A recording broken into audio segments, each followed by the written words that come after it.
Hello, and welcome back to another episode of Warped, a completely unnecessary Star Trek podcast, where we do unasked-for audio commentary of Star Trek episodes. Here are your hosts, Sean. Get me to my regular doctor. They're familiar with my weird, things. Matt. It's completely bonkers, and I didn't understand what was happening like 80% of the time, but I loved it. Jake. His abs unfurled. Phillipe. I don't have honor! What's the point? I want to live and sing and dance. Erin. This show is so good, we're just like watching it. Min Win. Would you fuck, marry, or kill me? All of I that. would do all three. All three in that order. And May. Dear Diary, I kissed an android today, and he told me he felt nothing. Make it so.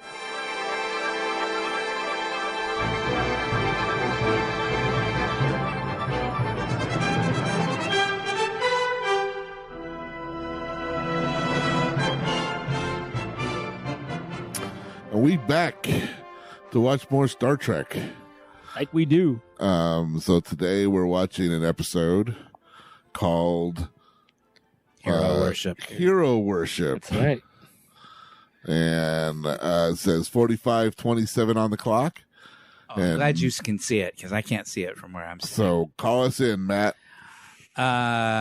3, 2, 1, punch. Wow. There she is. As I was saying right before the intro, this was directed by Patrick Stewart. Yeah. Is this the first one? This is actually the second one. It is? And it's interesting because the first one is also a Data episode. Which one was it? It's the one where he has a girlfriend. He likes to get to direct his buddy Brent. Yeah. He likes to be like, and this is how it'd be like with It's a the girlfriend. one that May's famous quote came from. Yes. I kissed a robot today. Dear and I felt diary. nothing. He felt nothing. Forget that. It's in the intro every week.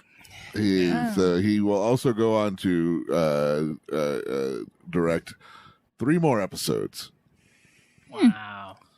Is it just something they have to do because he's such a big star? Yeah, basically. My guess is it's in their contract. I think he said, I would like to maybe direct an episode, and they said, well, you're Patrick Stewart, so What are we going to do? At this point in time, Frakes is the one who really becomes the director, though. But I think he probably talked him into it. He's probably like, hey, you should do this. It's fun. Right.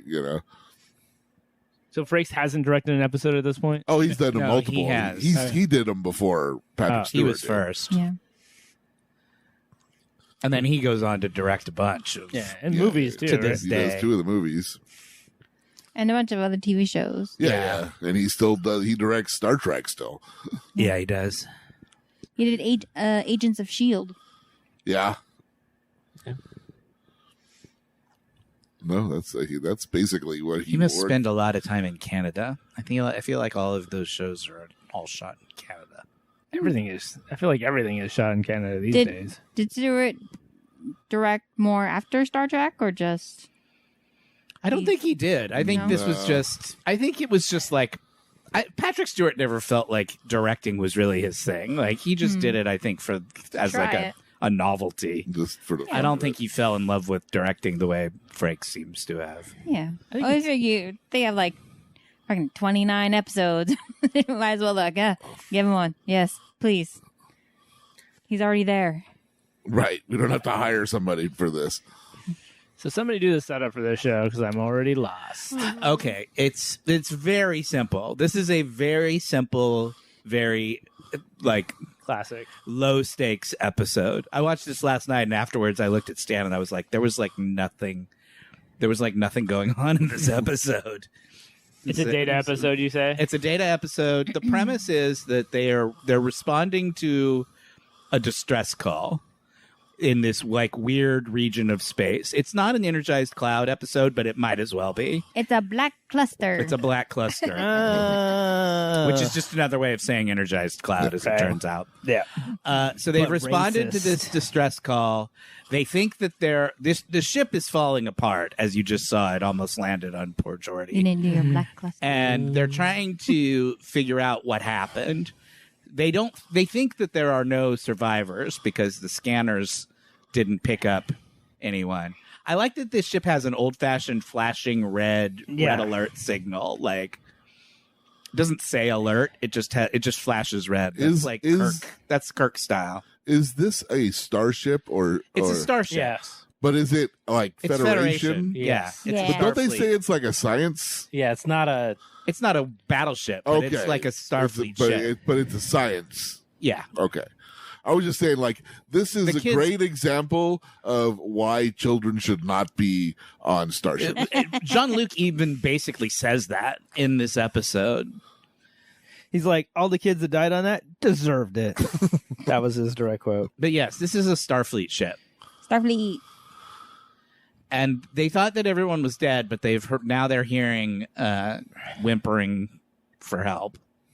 It's those damn kids. But the ship is falling apart, so they gotta get this. They gotta do what they're there to do, which is basically download the computer so they can figure out what happened. There he is. There he is. You know what I appreciate about this episode is that the kid performance is not annoying. It's not terrible. No. It's a good kid performance, and kid performances in the 90s on television were not like known for being particularly good. The batting average was not high. It was not a golden age for child acting. But I think this kid is actually really good in this episode. Is the kid someone?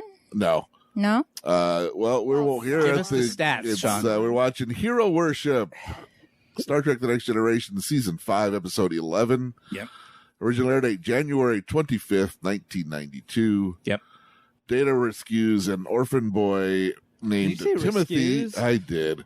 Data rescues an orphan boy named Timothy from a damaged ship. Rescues As a way to repress his own pain, Timothy begins to mimic Data's personality. Uh-huh. So now you're just going to say words however you want. That's right. Honestly, he improved it, though. I never thought. Rescues is It really should be rescues. Yeah, Think about that's how it. I'm going to say it from now. If you rescues, can you just excuse? Yeah, well, of course. Because a rescues is to excuse again. Yeah, just use once more. We're gonna kill a good 5 minutes on this bit. I know. Love it. It's hot. What do you think the IMDb rating of this episode is? Well, I heard the child Interesting. acting's really awesome. But not I bad. also heard you guys grumbling about these episodes. It's just very boring. It's just not much happens. Then I'm going to say a 6.8. I knew you were going to say that. May, you I watched like the this episode? one. Yeah, I'm going to say 7-7. Oh, she liked this one. Ah, she went out for normal. Yeah. That's when you know she really likes It's it. a 7.7 means she liked it. Yeah, that's really high. I think that it is a gentleman's C. So I'm going to say 7.5. Oh, I'll go low. I'll say 6.5 because kids can be cruel. right. Phillipe? I'm gonna say that this one is 5.9. 6.6. Oh, Jake wins. I'm on a hot streak. Damn. What? Stop. I thought he had like a Culkin look about him. Or maybe that's because he's a kid. He's in the got 90s. 90s kid hair. Yeah, he's got. The kid's name is Joshua Harris. Uh-huh. But he hasn't done much. Well, I guess he produces now. Yeah, good for him. Looks like But what I really the want last to do time is the last time he acted was basically this. Oh, really? Yeah, I was wondering why Miles isn't in this. but he was on Twin Peaks. He was Nicky on Twin Peaks. Oh, he was that's a yeah. Nicky. Well, that's right around this time too. A couple years before. Earlier. Yeah, I where wonder, is he had those actors to play against, so He was like a little demon kid who was causing trouble yeah. on Twin Peaks. So what are the good child acting? What are the best child acting examples in history? Do you In think? history? In history? Yeah. In all of history? In all of film You history. talk about single performances Well, Or just general. or generally good kid actors, specific performances. specific performance. So you're talking about the kid in Taxi Driver? Sure, Jodie Foster. in Taxi Driver. I know, because she's my favorite in the world. Of course. I love Jodie Foster. Do you really? Yes, I do. Yeah, I think she's great. I mean, I'm just in love with her a little bit. That's it. Just go on. My Girl, Which one? the first one. No, her or him? Her. Both, I guess. Oh yeah, I guess her. What's the kid in Sixth Sense? That's a great Haley performance. Joel Osment? Yeah. Haley Joel Osment. He's amazing. AI is an amazing kid performance. He does a great performance, yeah. When you have to carry the whole fucking movie. Yeah. Come on. That's- Home Alone, I mean, whether or not. That's a great performance. It's a great performance. He's damn watchable. He sure is. I was thinking about this earlier, and I remembered Christian Bale in Empire of the Sun. Oh yeah, That's a great kid. Spielberg, you like all of Spielberg. Drew like, Barrymore. Drew Barrymore, Henry Thomas, like Yep. E.T. is all full of great kid performances. It's really tough, though, because you guys sometimes. aren't going back very far. Judy Garland in I The was Wizard gonna of say Oz. that's what how old was she though? And, I'm 15, 14, okay, so something she like that. counts. I didn't know if she was a little older than. Yeah, what's She the was age? 18. What's She was a the teenager. anybody in their teens count? I mean, whatever you want. I mean, I just think, but I think when they're below 13 and they're carrying like a huge. Yeah. Well, then you gotta bring up Shirley Temple. Yeah. Okay. Well. Yeah, but see, I think she's aged badly. But She was a power. She was like. I know, but you watch those films. performances now, and you're like, ugh, this is cloying. But it was that I know, but that was the style. Oh, That's my point. She had nothing to. Yeah, but that's my point. Yeah. I just said she aged badly. Yeah. Well, I think it's like I can forgive her because it's just I don't forgive the performance because that's what she went to do that job and she did what she was asked to do. You Yeah. can't blame her for that. I'm just saying. It's just funny. I know. Shirley Temple. We got your back, Shirley. I got Mickey Rooney. I haven't seen very many of those movies. How about Ron Howard in The Music Man? Ron Howard in The Music Man. That is a terrific performance. It's great. Or him in general on. Wells Fargo wagon is a coming. Yeah, that's right. He's all excited about the Wells Fargo wagon. I believed him. Elizabeth Taylor, you said? It's got something. Sure. I'm just saying, like. Yeah. We grew up with the ones you named first, which makes sense, but. Well, I was starting. I was, Clueless. Was she in her teenager? How old was she when she did that? She was pretty young, but I don't know. Silver. That's a great. I feel like kid performances and teenager performances, high school performances are different. Yeah. Yeah. I don't know her name, but there's that movie called Life with Mikey, and there's like a brown girl with Michael J. Fox. She was really good. Very obscure, I know. Life with Mikey. Michael J. Fox was an agent. Yeah, Nathan Lane was his brother. After he had been like a child actor. Yeah. Sure. Well, Michael J. Fox, was he a teen in Family Ties? Yeah, oh sure. Yeah. All the kids on Stranger Things. True. Yeah. I like the little sister. What's Millie her Bobby name? Brown? Yeah. She's all sassy, and then she kind of becomes part Erica? of it. But she's like calling them nerds the whole time. She's my favorite Yeah. Stranger Things. Oh, the Yeah. Lucas's sister. You identified with her whole vibe. I've finally started watching it in the middle of season 2. It's fun. Nice. It's fun. I enjoy It's it. good. Season 2 is the young actors. probably the weakest season, but it's good. Well, 11 just found her mom, and she's not. The episode I'm on is where she goes and finds her sister in Chicago. All that stuff is boring. Oh, that stuff is the weak Just stuff. get through it, man. Just get through it. Just push through it. I think that's when they were trying to have like a comic book, like they make a comic book movie. Well, it was so funny because that scene of season 2 is that girl in like a being chased by the cops. Yeah, and with you're her supposed to crew. go, who's this? What an intriguing. We're watching it, and I turned to Wyatt and I said, "We are watching Stranger Things, aren't we?" Like, I said, it wasn't that I was surprised that they would open a show like that to introduce a new character. But it went on so long. I was just like, get to the fucking point. Like, maybe you clicked on the wrong thing. I was like, most of the time when I'm doing this, I'm high. So sure, I can make mistakes. You click on the wrong thing. You're referring to parenting? I think he's referring to his job as an airline pilot. Got it. He makes mistakes. Who doesn't? That's why there's 2 of you in that room. They put a third when it's me. I think that's a figment of your imagination. Does it look like a giant spliff? Is it telling you to do loop-de-loops? I do like all of the acting in this episode. I think that's probably Patrick Stewart's influence, Sure. Yeah. That's why I'm surprised when you say he doesn't like directing. I feel like he would be really good. Here's a performance I hate. This teacher, the teacher, yeah, is I already he gives off stay away from Mr. Jones Pedo, vibe. Mr. Rogers. Yeah. Don't be in a room alone with that Yeah, guy. we don't let him be near look the at his children. goddamn outfit. Oh my god, it's terrible. And his entire outfit is made out of that material. It has to be hot as fuck. It's like thick. And it's on top of a goddamn turtleneck. His whole vibe is, I don't like That's it. a full body turtleneck too. That's how I part my hair. I don't like It's that the hair. beginnings of a terrible Christmas sweater in the 28th century. He looks like a human quilted northern.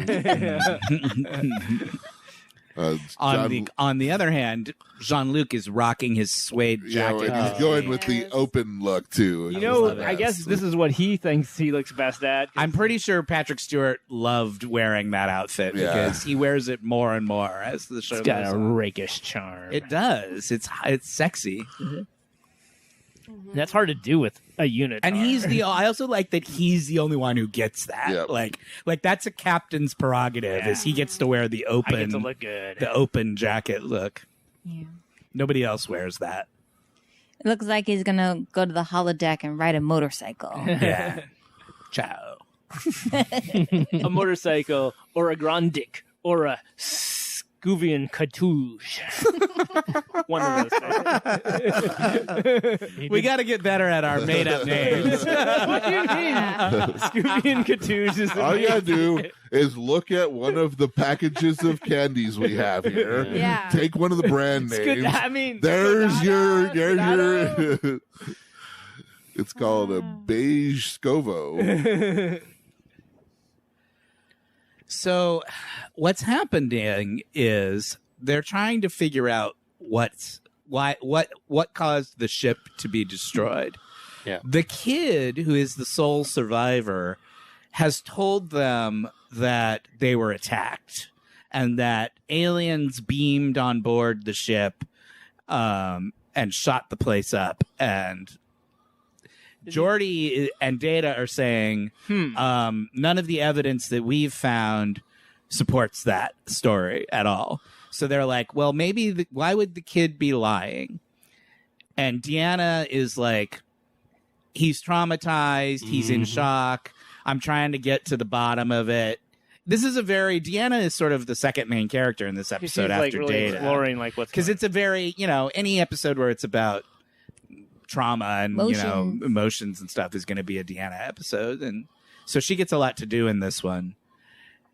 But it's really mostly Data. Deanna's just there. How does to the kid say- attach himself to Data? So because Data rescued him, he's latched on to Data as a substitute parent figure, right? He only feels safe when he's around Data. Right. And now Data's going to tell him, oh, I'm an android, and that's why I can do all of these amazing things. And so the kid is going to start acting like Data. He's going to give a little Data. Yeah. He gives a little Brent Spiner-y performance, which is actually pretty good. Yeah, he's good. The kid's good in this. Data tells him his model is garbage right here. The kid's like, I'm really proud of this. What do you think? And Data's like, it's all wrong. Well, Data at least starts with like, do you want my Are real you sure opinion? you really want to know? Yeah. If anybody ever says to you, do you want a frank analysis? No. The answer is always no. No. You just tell me it's amazing. I and do move not on. want a frank evaluation. And the kid's like, oh, fuck it. He never acted again. Fuck this model. Fuck you, Data. You wouldn't know if My parents are dead. You wouldn't know a draconian temple if it fucking came out of your fucking ass. Your robot ass. Your teleporting robot ass. They also appear to have given this kid a full apartment of his own. Yeah. Because no one else lives in this unit that he's in. You know, When Data leaves, he's just left alone by himself. when kids who have had trauma, they need really their own. When your parents are brutally killed right in front of you, the thing to do is give that child a lot of space. Yeah. Stay out of his way. Right. He's going to be in a mood. He's going to be moody.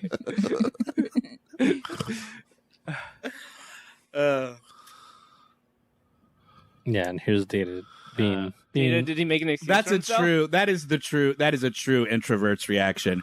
Oh, you're in a bad mood and you're having some difficult issues. I'll leave you alone then. Time will heal. I love when they do fast Data. Yeah. He's like, And now the kid should tear it apart. the kid's like, hey, fuck you, Data. Yeah. It looks like somebody without a soul made this. Right. Yeah. Cheater. Yeah. The kid should be like, allow me to offer you a frank analysis. Yeah.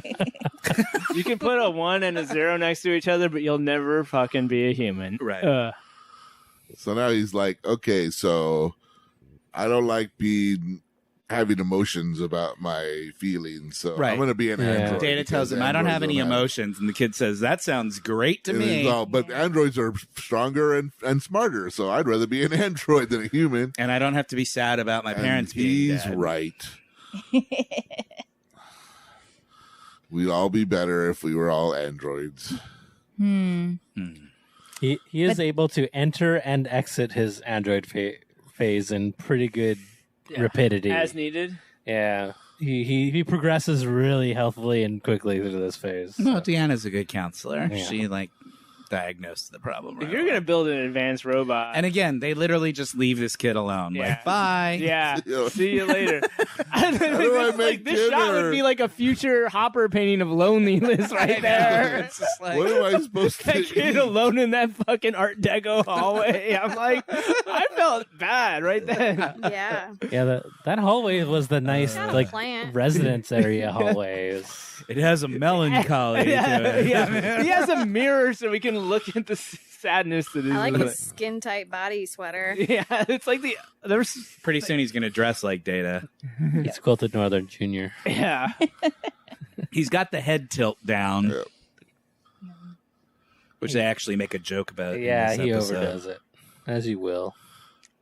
So meanwhile, in order to give the rest of the cast something to do this week, they're trying to solve the mystery of what happened to the ship.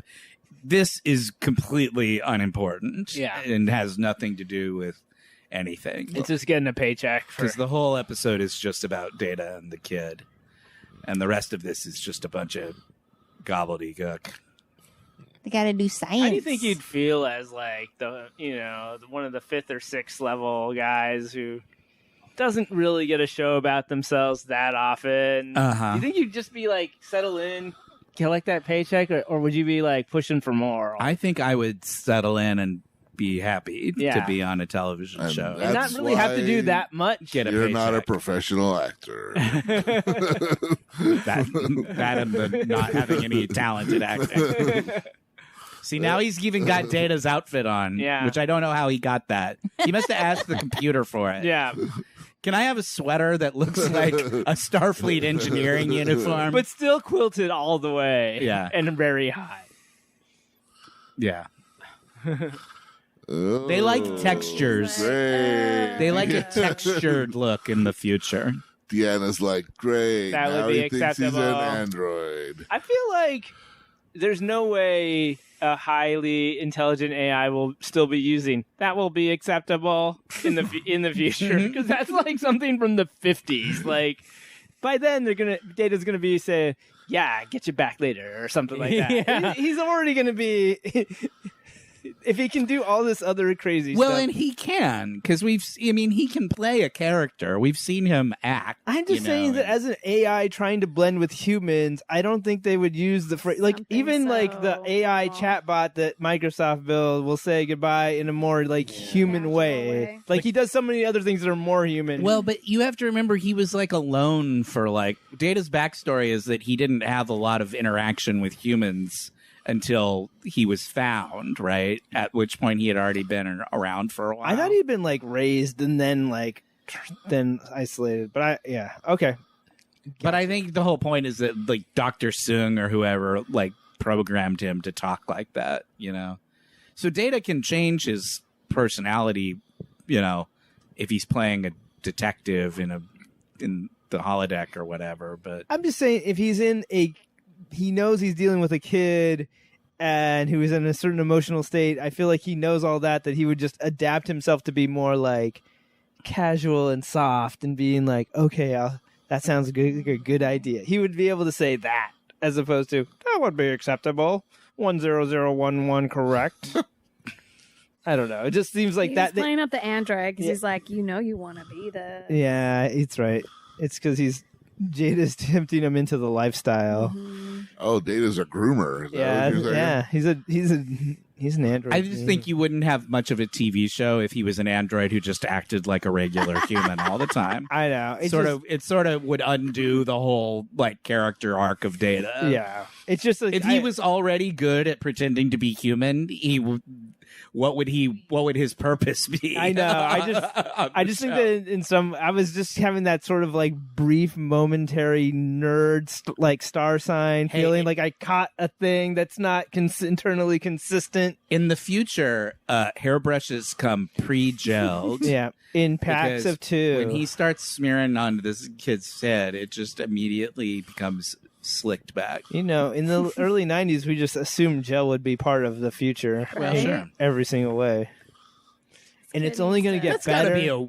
That's got to be a wig, right? That's not Brent Spiner's actual hair. I think it's a wig. Oh, yeah. Yeah. They have to be able to carry. It's so like it's precise. too like perfect looking. You would have to cut it every day to keep it that different size. I like this scene. I was just like, this is like a Star Trek Data makeover scene. It is. Just like doing the hair. No, the interactions dressing up in the mirror. Data and the kid are the best parts of the episode. I liked it when Data says, my neck muscles are programmed to act like human neck muscles. I never noticed how irritating that is until just now. Hold your head still while I'm doing your hair. Yeah. I like that's a good line. Those are just brushes that they have broken the handles off of. Mm-hmm. You can actually see. I'm surprised they didn't make them sparkly because usually they like to make things sparkly so you know it's the future. They ran out of time. Space brush. They're like, just buy a couple gray ones. Oh no, this is Patrick Stewart's contribute to make it feel more like old theater. Yeah. Look at you. You're beautiful. You're gorgeous. Valdal Sassoon. Mm-hmm.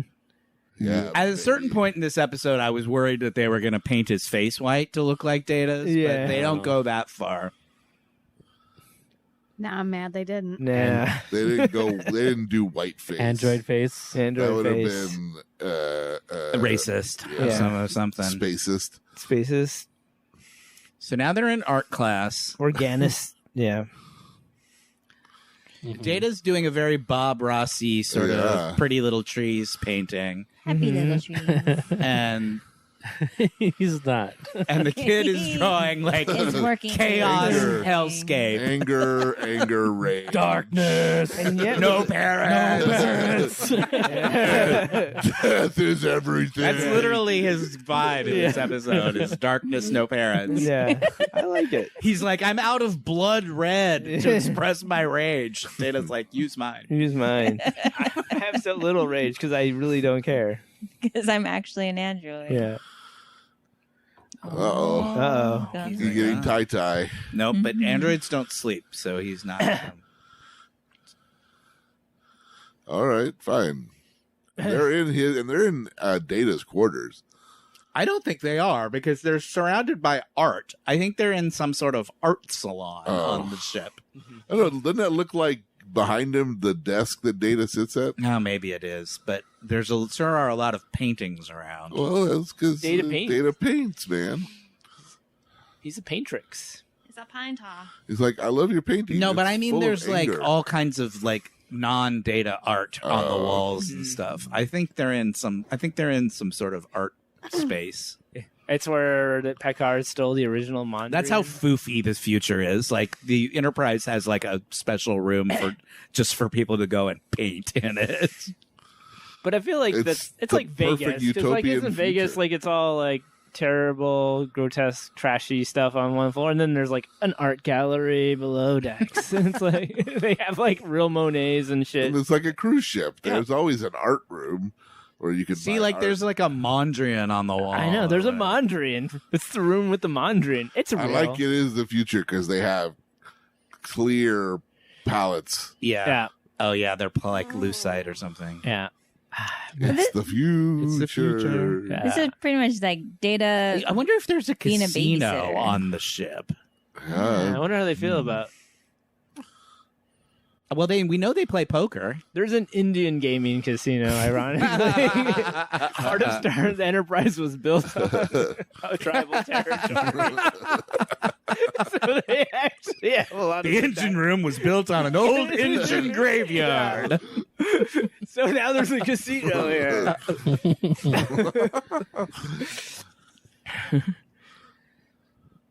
And they're back to And ghosts. Yeah. That's not a POV we get too often.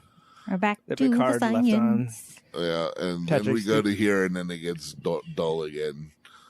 They're hearing like a wah wah wah wah sound. You guys want to hear what else was on TV? Yes. Oh, on sure. We haven't done this in a January long time. 1992, the date that this show was on.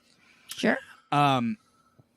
The CBS lineup was Evening Shade, Major Dad, Murphy Brown, and Northern Exposure, which is pretty good Good lineup. lineup. You know? I never saw a Major Dad in my life, but Oh, really? never seen it. I've seen a lot It of was them. Gerald McCraney Yeah. from Simon and Simon. Okay. He was the Major Dad. Okay. Yes. And He it was a strict disciplinarian because he was in the military. But his kids were crazy and didn't Yeah. follow the rules. Classic. It only happened in the 90s. It's basically, what's that, the Great Santini sitcom style? Yeah, but not nearly as like emotionally abusive. Yeah. Delta Burke, I think, was on that show, right? Because Well, I think that's where they met and fell in love. Yeah, Maybe I think so. Well, yeah. Gerald McCraney and I was Delta all Burke about are some married. Evening Shade. Evening Really? Shade was fun. Burt Reynolds, Hell Michael yeah. Jeter. Yeah, Michael Jeter was great on that show. Never saw an episode of that either. My mom loved that show. Was it? Did it have comedic elements, or was it just? Yeah, no, it was It's a he sitcom. was like a football coach, right? That's right. Yeah, I never saw it. it was very like Southern. Like they were in the South. They were. NBC was airing a TV movie called Back to the Streets of San Francisco. It was it was from the old Streets of San Francisco TV show, but it was a San Francisco TV movie. reboot. Wow. It wasn't a reboot. It was a sequel. Sure, a TV continuation. movie. Michael Douglas isn't in it, though. It's just Carl Malden. Michael Douglas was busy being a huge movie star because 1992 is the Basic Instinct year. Of course. Saw it in the theater with Phillipe. Yep. And then ABC, and this is the reason I thought it was We did the interesting to same talk move about this. together simultaneously. And our English teacher. Yep. What? Okay. We'll put a pin in that for now. Yeah. ABC was airing the American Music Awards. Oh. I remember those. Who wants to guess who the big winners of the 1992 92 American Music Awards were? Boys to Men. That's a good one. They were there, but they were not. Yes, Garth Brooks won a couple that night. Boom. Nirvana. Yeah. No. I was gonna say Nirvana, but they were probably Garth Brooks won favorite country artist and favorite country album for No Fences, and favorite country song, The Thunder Rolls. Guns N' Roses? Guns N' Roses were there. Bobby Brown. They performed. Whitney Houston. Whitney Houston was there. She Color performed. Me Bad. Color Me Bad was there. They Hell performed. yeah, they You're were, looking at my bitches. screen. No, I'm just transporting my brain to 1992. Yeah. The biggest winner of the night. REM? No.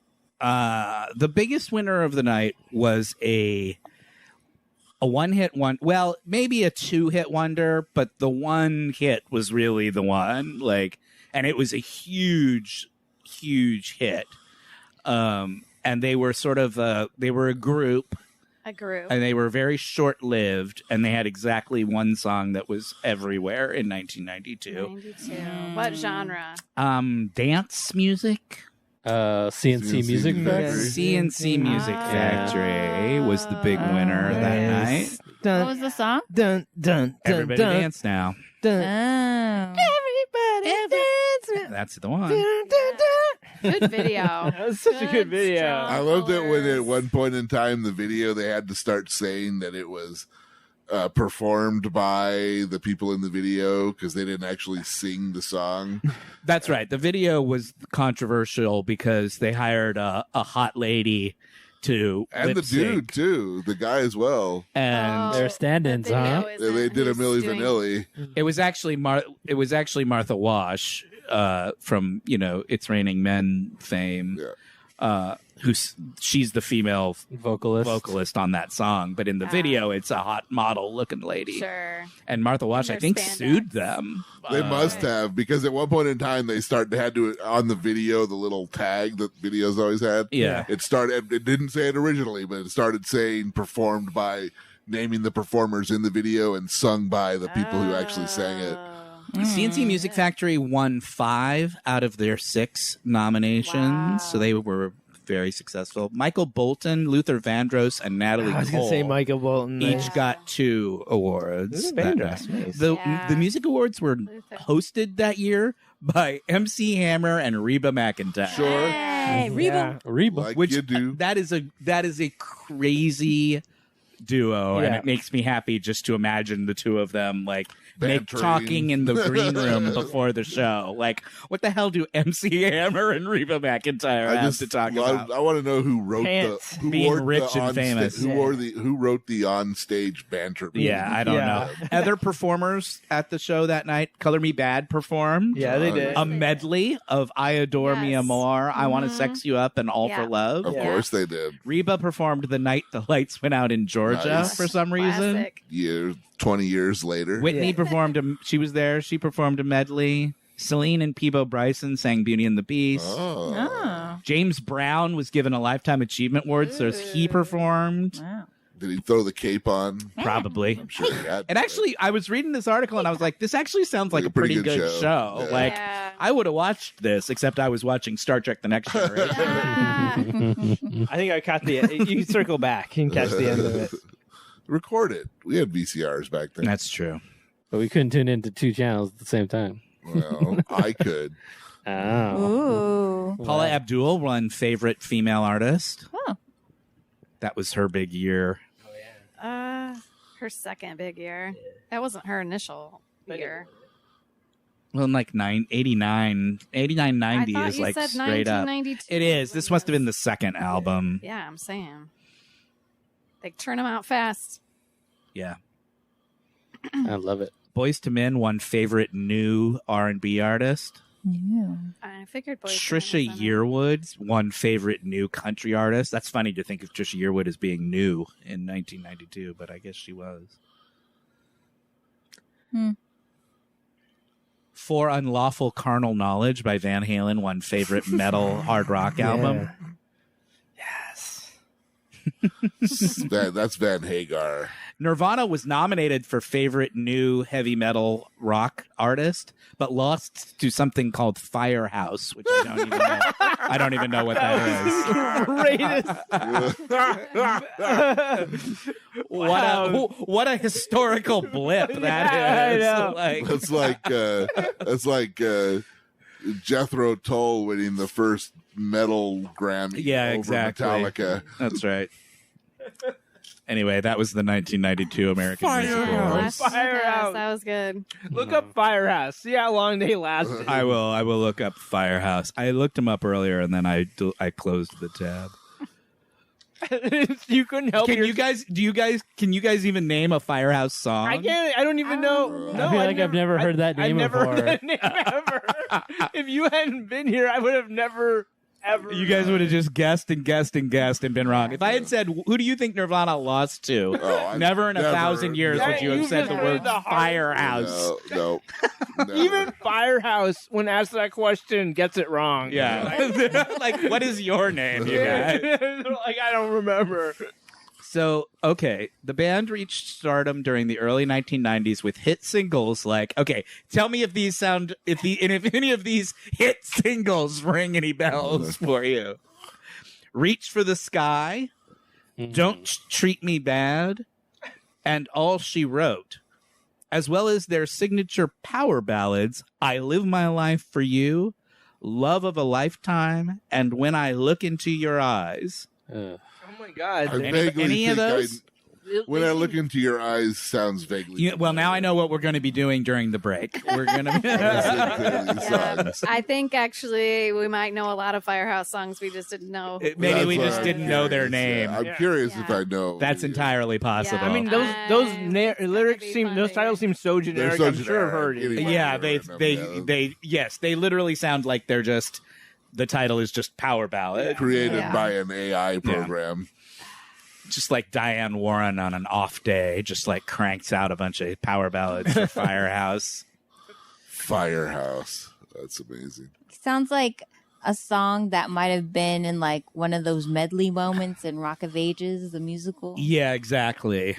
Or in the the closing credits of Iron Eagle 2. I'm sure they were some cock rock band. You know what I mean? Yeah, generic power ballad playing over shots of the helicopters flying off into the sunset. Yeah. That's awesome. Yes. I'm all about So anyway, Firehouse. Star Trek's on, you guys. Yeah. The kid has told them, he's confessed that he made up the attack because he mistakenly believed that he caused the accident that killed everybody. So that's why he was lying. He was trying to cover up his own guilt. But then they explained to him, no, nothing you did had anything to do with what happened. You're a kid. The computer doesn't let you the computer knows not to let you push buttons that you're not supposed to push. Accidentally touched the screen and then right after that it was a causation is not or what is correlation why can't I think of Fraser. No. It's not causation or look but don't touch. No, it's When I when look one into thing your follows eyes. another but isn't the cause of the thing. I can't remember. Anyway, so they're like, you didn't do it. And so the kid is now sort of dropping the data stuff. But he's telling them, he's walking them through what happened. He's remembering that everything they're saying is exactly what happened on his ship. And so Data figured it out. And he's like, actually, we need to, instead of trying to get away, we need to just turn everything off. And so they did. And drop the now everything's shield. fine. It's all a bunch of blue blah. Yeah. It's nothing. But it's it's supposed to be that Data listened to the kid and the kid. Yeah. Yeah. Data was tapped into the kid actually saying this is what they were saying before this happened to us. And Post hoc ergo propter hoc. That's the phrase I was trying to think of. because something comes after doesn't mean it comes because it was Post Iron caused Hawk by. 2. Yeah. Power ballads. That's right. Yeah. Iron Hawk 2. That's, Iron Eagle. That's what I think we should name our metal band that. Post Hawk. The whole thing. Oh, no, that you don't remember either? Iron Hawk. We'll roll it back 2. later when Yeah. we're trying to name our band. What is it? Post hoc? Post Hawk. These kids really are getting off on singing. look at that. I don't like his sweater. I don't like anything about that teacher. I've seen Death. Row your boat does not do it for me. Right. But at least he's acting sad again and not like a robot. So they're like, this is an improvement. I guess. And Data's I like, thought it was better when he was a robot. Yeah, they just like, I like and meanwhile, Deanna's like, are you having a hard time because he doesn't want to hang out with you anymore? And Data's like, bitch, I am an android. How many times do we have to go over this? No.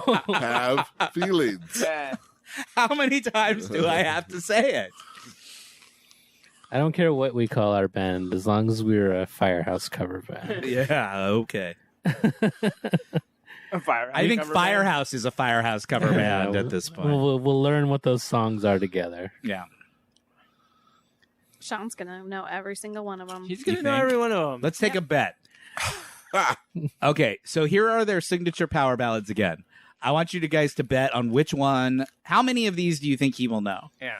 I Live My Life for You, Love of a Lifetime, or When I Look Into Your Eyes. I feel like 100%. One, two, or all three? All three. I think the I third think one, one. 100%. I think one. Yeah, how do we qualify I think it's going to be one. knowing? Yeah, because I think the other two are going to be like the Iron Eagle credits thing, where No. you hear it, it sounds exactly He's of gonna the know era, them. but it's going to be, but you. I appreciate that.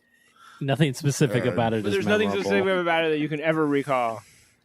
Sure. Deep in there somewhere. He's gonna be And all that's about the end of the Firehouse. episode, you guys. The kid is on the road to recovery. Great. He's no longer acting like a robot. But he still has to live with Data, or Well, they don't really talk He's about. still living alone. They don't really. He's they still on don't his really. own? They don't really get into. What happened? Never What- see him again. No, they'll never mention any of this ever again. No. But don't worry about They it. never even get into it during the episode of like. What's What gonna are happen? we going to do with this kid? Like, does he just live on the Enterprise Yeah. now, or You know what they do? They drop him off at the next time they're in dock. they take him to At a some space star base station, and then he gets put into the system, and then they become put him into the killers because they lived as a foster child and they were abused both mentally and sexually. Jesus. Wow, Jesus. that Damn. got dark. And now you know why he stopped acting. I think the Starfleet foster system sounds Jesus. terrible.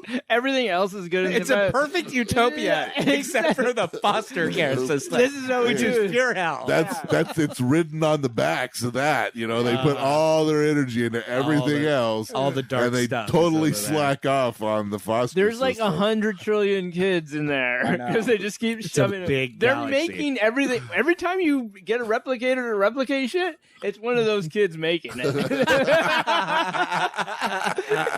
It's all on pre-prison labor. God, free child labor. Yep. It's like There's just a kid inside the box, Just like a making kid. things real quick. just a small child in Keep him there. in a teleportation field. He just like is in a semi-set state. Some kid back there going, Jesus, Earl Grey hot again? Fuck, order something different, Sean Luke. This guy drinks too much tea. Well, we're done. Yep. Yay. Yeah.